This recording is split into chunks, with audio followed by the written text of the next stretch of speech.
Are your financial forecasts missing the mark? Let's uncover some common mistakes and how to avoid them. Hi, I'm Annette Ferguson from Annette Co. And today I'm going to talk about common mistakes that businesses make in financial forecasting and, more importantly, how you can avoid them to stay on track with your business. One major mistake that we often see is business owners getting a little overexcited and over-optimistic on projections, particularly in terms of the sales revenue.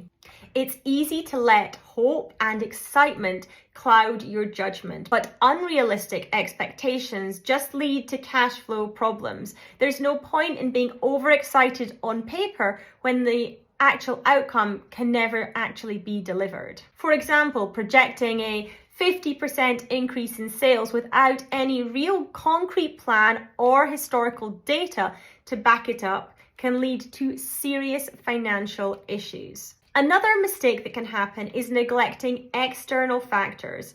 Market conditions, economic trends, and competitive actions can all impact your business. And whilst we all want to think that we are completely in charge of our own destiny when it comes to our business, there are things that do impact. Changes in regulations, changes in rules can all make a difference in our business, and we have to be aware of those.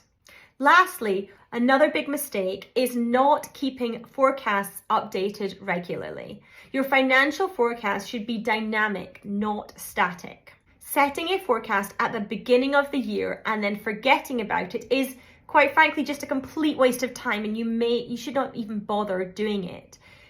What we want is a forecast, a profit plan, to be an ongoing working document for your business so that you can use it effectively to make proper financial decisions in your business.